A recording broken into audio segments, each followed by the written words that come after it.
What's going on, guys? The Cam's here, also known as Cameron, and welcome to another movie review. This one is for Talk to Me, Let Me In. Now, this film has been on my radar ever since I found out who was directing the film. Now, every single time I would go to the theaters, I'd make sure that I didn't watch the trailers, that I didn't see any clips that were posted on Twitter or X, pardon. Please don't sue me. Any of those clips I did not watch because I didn't want to get spoiled. I didn't want any sort of direction on where this was going. And when I saw who was directing this, Danny and Michael Filippo, the Raka Raka Bros, yes, those same Raka Raka Bros.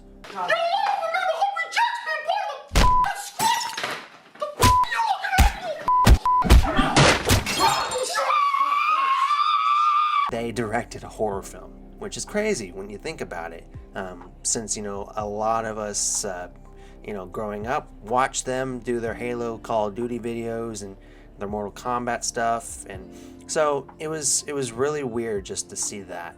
And so I was also very excited because I wanted to see, what they brought to the table. Before I even got into the theater, I had seen all this stuff, all the rave reviews, and, my friends talking to me saying, hey, this movie's phenomenal, you should check it out.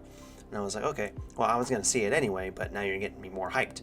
And so I just stepped out of the theater maybe 30 minutes ago or so. I had to collect my thoughts to make sure that I actually knew what I was talking about. And this movie is fantastic. It's probably the best horror movie of 2023, the best horror movie for a while. And it's not that type of horror movie where you expect jump scares. It's terrifying, right down to the roots, and it's very tense.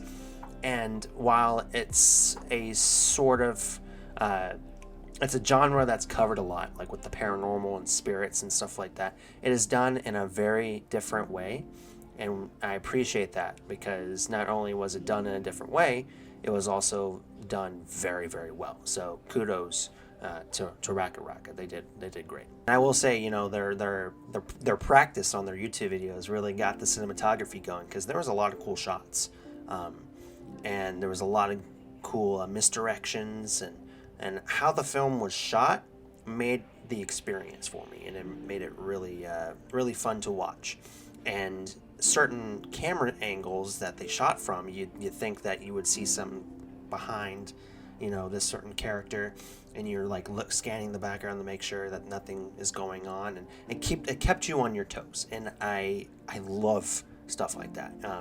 And now horror movies, I dig them, and so when you do certain stuff like that, it takes it to a whole nother level for me. And the story, it's not one-dimensional. There's a lot going on. There's character choices that are actually smart. There are character choices that actually make sense, and a lot of these characters in this film, they start to act, they act stupid because they're kids. They're just bored and they want to do something with this embalmed hand. But as the story progresses and as the movie progresses, certain characters have certain character arcs, and they all made sense. I didn't hate a single character in this film, and usually in horror films, you get a certain character that you just don't like. And I didn't get that feeling from any of the characters. So that's credited to the screenwriting as well. And the certain spirits that you see within the movie, the prosthetics look great. They look really gross and disgusting. And that's, again, that's past experience. I don't know if the Rakas had something to do with that, the Filippos, if they had anything to do with that, adding their little touch here and there to, lead the prosthetic people in a certain direction of what they wanted. But, certain things, their past experiences made the ghosts look, or the spirits rather, made them look great. They every single spirit that you saw in this film looked gross, disgusting, something that a dead person should look like. And so you got to give them credit for that too. There's just a lot of good things. If you're going to the theater and you want just to, see, whether it's to see an A24 film because, A24 They usually produce 1 or 2 good movies every year.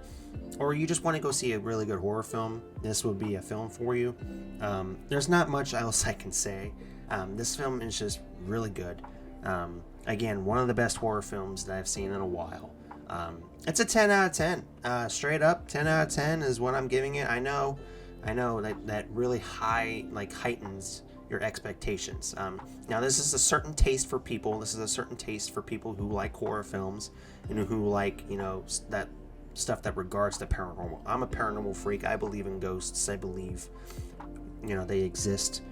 I believe there's another dimension. Call me a freak, whatever you want to call me. That's what I believe in. And so paranormal stuff, that's why The Conjuring is one of my favorite horror films of all time, because it deals with spirits, it deals with ghosts.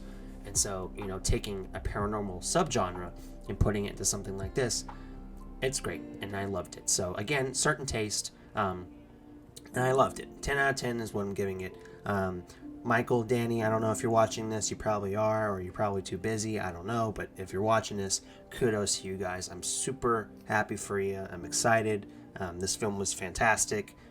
Keep doing what you're doing, whether it's a sequel to this or another film that you're looking to do. And also the Street Fighter film that you guys are directing. Super excited for that because, as attested to your, YouTube videos, you know how to choreograph. So super excited for that. But yeah, 10 out of 10 is what I'm giving it for Talk to Me, Let Me In. That's going to do it for my movie review of Talk to Me. Thank you so much for checking it out. And also, shameless plug, check out my Letterboxd. Everything that I don't review on the channel, I'm probably either going to rate it or write out a full-fleshed review. I have the Cobweb review on there, and I also have the rating for Haunted Mansion. I was going to do a review on Haunted Mansion, but my audio didn't record, so I just didn't want to record it again. But the rating for that is also on the Letterboxd. Check that out. And like and subscribe as always. And if you haven't liked and subscribed, what the hell you doing? Like and subscribe, damn it. And I will see you in the next movie review. Let me in. Is that the phrase? I don't even remember. But yeah, see you in the next one.